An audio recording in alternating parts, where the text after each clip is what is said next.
Jack Links presents Messing with Block Squad.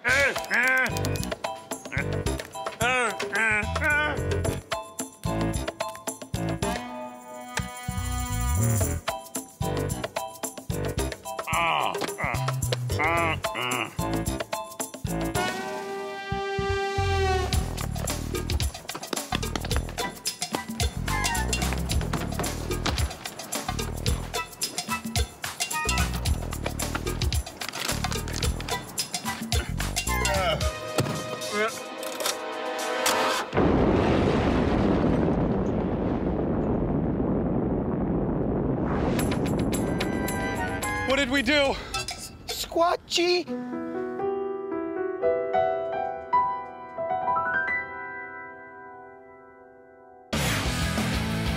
I don't know a lot about sports, but I can drink a lot of beer. My motto is simple: C's get degrees. Need a long, inappropriate hug? I'm your man. I think I'm smarter than you, because I probably am. Howard Collins for box score.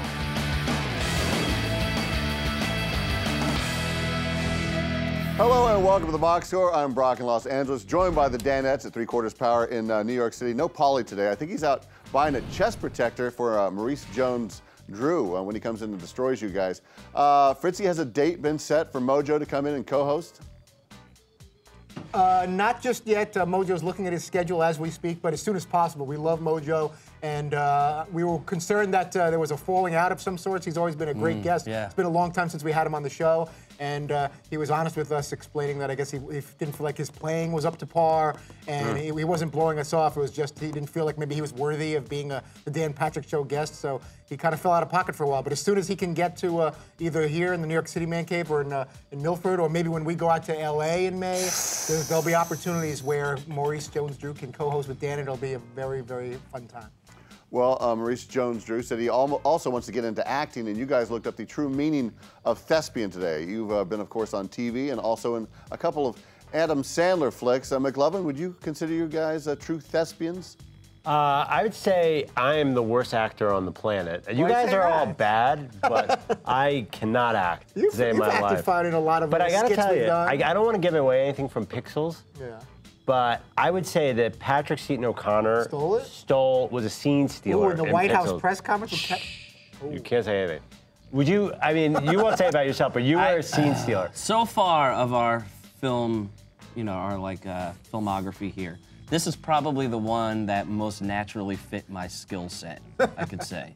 So you dove into that role. Yeah, I was all in. I was all in. There was a room of how many were there? 200 extras or something, Yeah. and I would say Seaton took a leadership role, and we were all like, and like we didn't even, no one really knew what an action was. He intimidated a lot of the extras. They're like, I can't compete with that. Maybe I don't deserve to be here. Maybe I should leave. It's pretty exciting. And it's going to be an exciting 2 seconds. The key to acting for our Sandler movies is where you get placed originally. Yeah. If you're next to somebody who's going to get better lines, that's key. It's all background act. Yeah. You got to get in the right spot. We kind of lucked out, I think, with that. Yeah. I'm giving it away. We're kind of in the front they didn't there capitalize on your hair as much as I thought they would. I thought they'd put you right up front. They worked on that for like 45 minutes. Yeah. But I think it's going to be fun. It's going to be fun.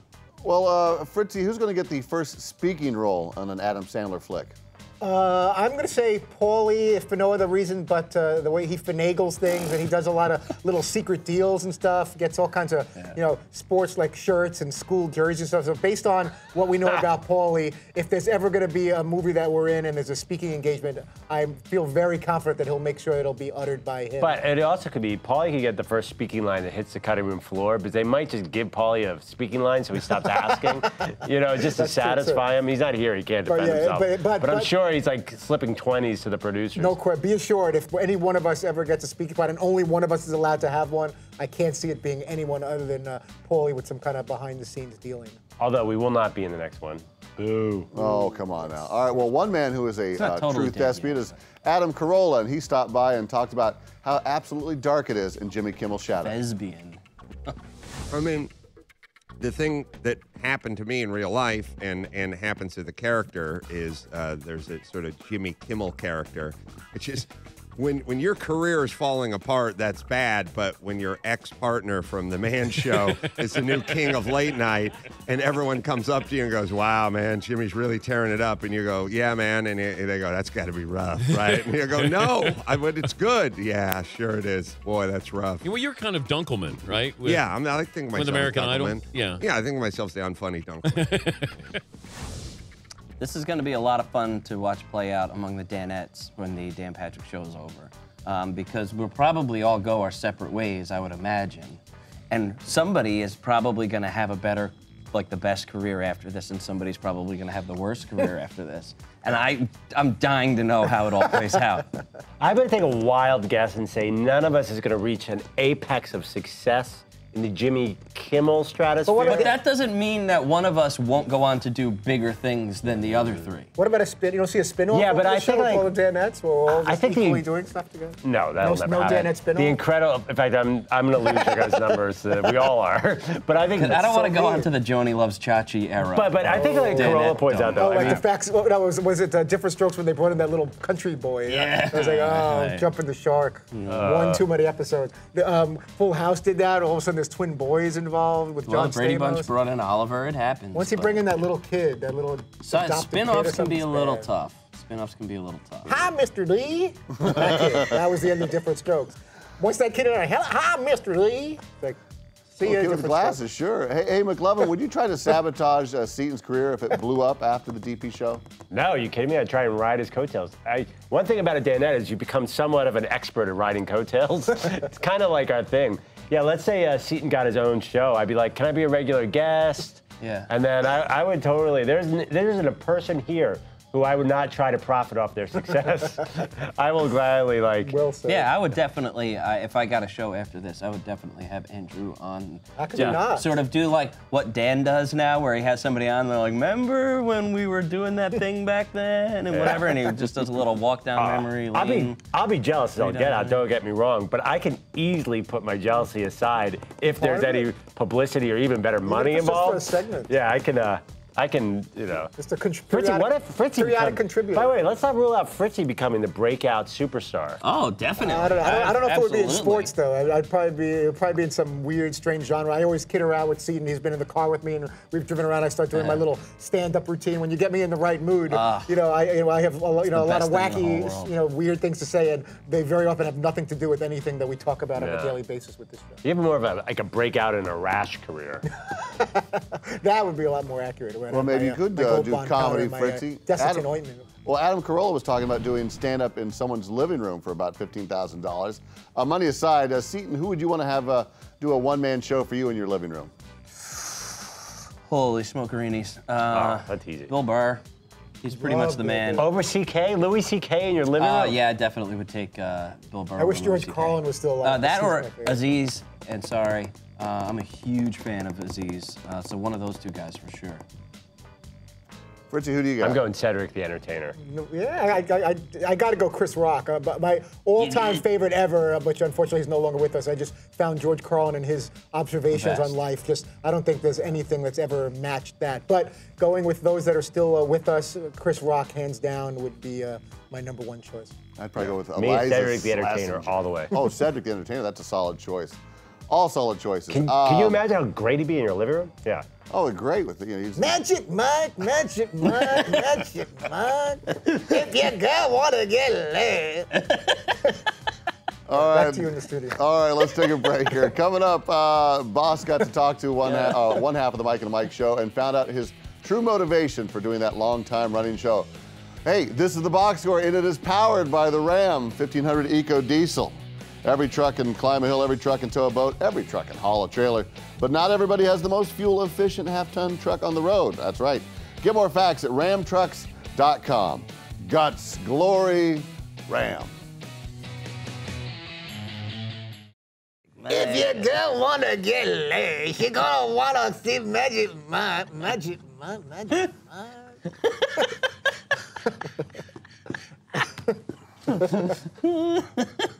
We should do a video series where we, like a reality show, where the four of us try and do stand-up in front of a crowd of like, I think it'd be fun. Hey, I'm Adam Carolla, and you're watching The Box Score with Brock and the Danettes on Audience 239. Welcome back to The Box Score. Adam Carolla was in studio today and crushed it. He was reliving the days when he was doing morning radio with Danny Bonaducci, and he would reek of Axe cigarettes and Marlboro hard packs. Seton, who brings the funk in the morning out there in Milford? Boy, is that a loaded question. I think we all sort of collectively bring funk, really. I mean, it's not a great smelling place. Yeah, I mean, really, the only true area of funk is the bathroom. But that's like... And other than that, it's really not, it's all relatively hygienic. Just to be clear, though, there's definitely some non-hand washers, and that's a real issue I spray a little Dracar every once in a while. It's not just the bodily functions in the bathroom. There's also like a lot of mold and like oldness. Yeah. That like old, there's like a swimsuit issue from like 3 years ago. Very decrepit. That is just so gross. It's kind of like, crusty. It is kind of crusty. It's got, that brittle paper that's warped like it's been wet. I don't understand why it would be crusty. Right? John McCain. Yellowing or John McCain used that bathroom and read that. John McCain washed his hands there. I'm not admitting to anything. Not on camera. All right, we'll get back to the bathroom a little bit later. Another dynamic duo is ESPN's Mike and Mike. They're celebrating 15 years on air, and they're on early, 6 a.m. I mean, Fritzy, how tough is it to book a show that early? It's difficult. You know, we thankfully, like at Super Bowl week in Arizona, we were on 2 hours early with Mountain Time from 7 to 10, but we were still able to, have a nice array of guests, even in that first hour that I know I was initially, all panicked about, that 7 a.m. to 8 a.m. But that's, it's tough. But if someone really wants to, be on the show, and you'd hope they would for a show like Mike and Mike or ours, that, you'll get up early. But yeah, that 6 a.m. to 7 Eastern, even 7 to 8, anything before 8 a.m. Eastern time is a challenge. You end up, putting on, really good friends of the show, or ESPN, I guess, will put in some of their own on-air talent or people that are already wandering around the building they can just grab at an early hour. Anybody but David Spade, right? Well, one of the Mikes called in, Greenberg that is, and talked to Dan and told him why he really became involved in that show. I had absolutely no intention of doing this for a living ever again, or when they offered it to me to do it with Mike. I told this this didn't get into the paper the other day when USA Today interviewed me, but I came to ESPN because I wanted to be you. I wanted to be Dan and Keith, which every young sportscaster I knew then wanted to be.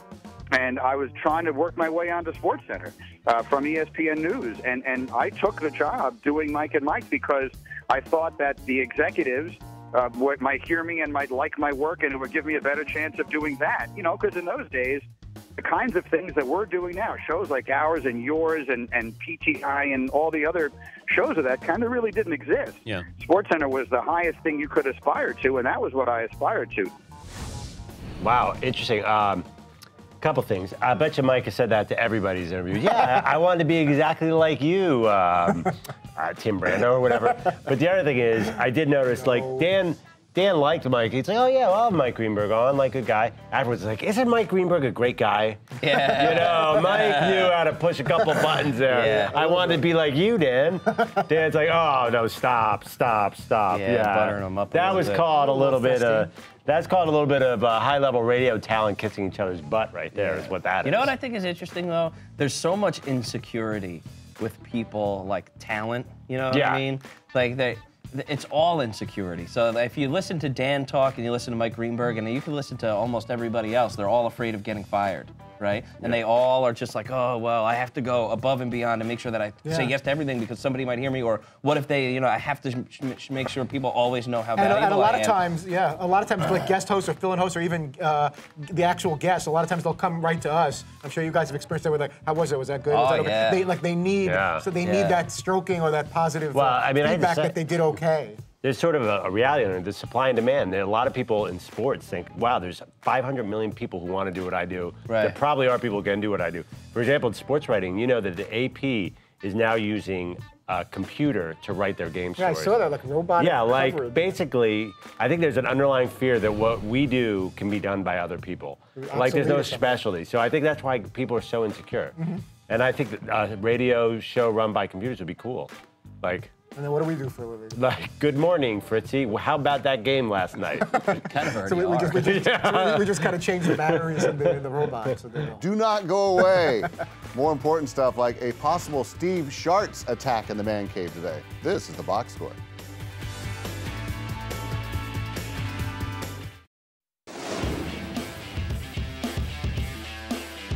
Did you know that Michelangelo would have been 540 today?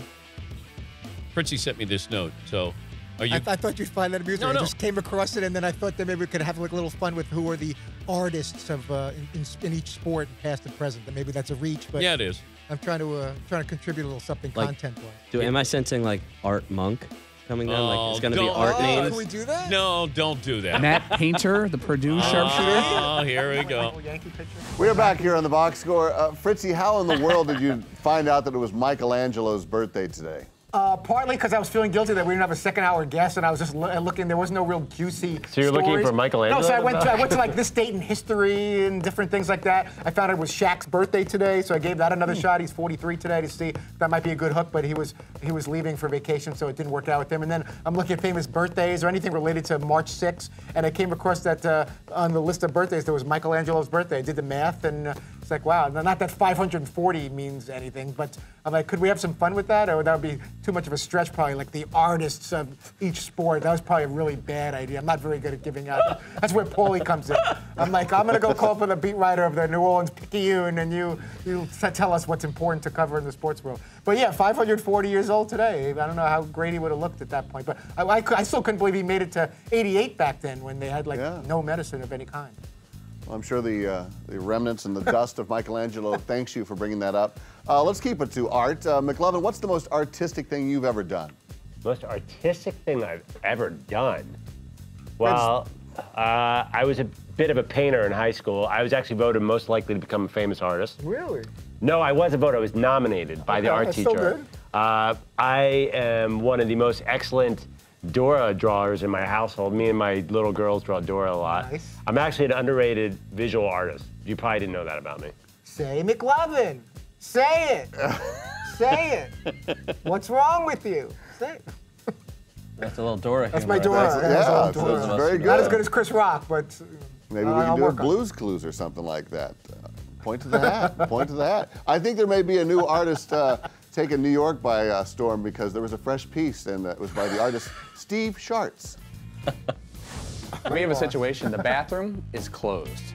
I've just declared it closed. Actually, the EPA called it. Right. And closed it. Whoever was in there this morning in the last hour, 2 hours, did something that's not improper.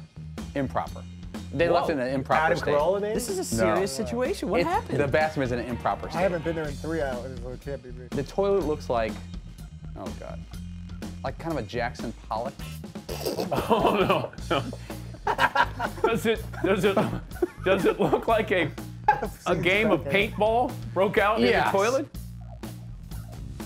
Yeah, technically no one was pointing fingers in my direction, but because of my bathroom and medical issues background, I'm sure everyone was thinking that they just came short of actually saying, Fritzy, what did you do in there? Or point their fingers in my direction. And I have to just live with that and accept that. But I hadn't been in the restroom for at least 3 hours, and I'm always careful. I can't always control smells and things like that unless I start bringing my own little spray with me. But as far as things splashing around or stuff getting all over the place, I'm very careful, and if something gets a little out of hand, I wouldn't do that like in a public bathroom, like at a sporting event. I'm like, let the things fall where they may. But here, the least I could do for my colleagues and staff and crew and everyone that I work with, that you clean up after yourself and give it an extra flush and move on. Brock, we had an interesting, Yeah, I figured that buzzer was coming. Brock, we had an interesting debate. Now, yes. Would this be considered more I'm not going to clean a stadium bathroom. That's great. Is this more of a denied it, supplied it situation?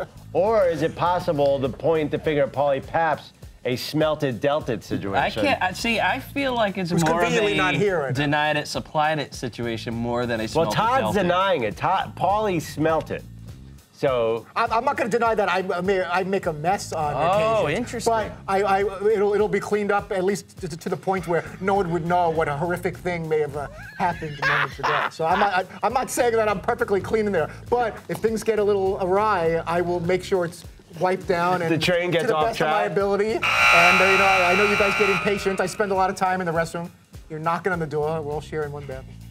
Okay. Fritzy, a half hour already.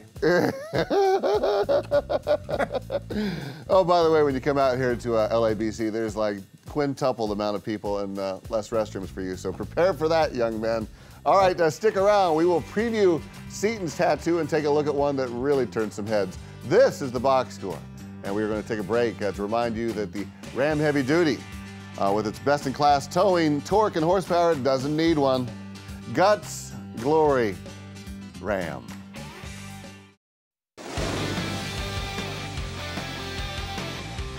That's an Elway fan right there. He's got Mr. John Elway on his leg, the jersey, crazy. Everything. If we put up the money, would Fritzy do that? Well, Fritzy would have had Elway's head a little bit on the other side of his inside. Oh, John. Oh. We are back here in the box score. That was a shot of one Bronco fan showing his true loyalty to John Elway and having a tattoo put all over his leg. The boss suggested, of course, that Fritzy put one on the inside of his thigh to have Elway closer to home. Let's move in a different direction on this one. Fritzy, if you could have one lady tattooed on your leg, who would it be?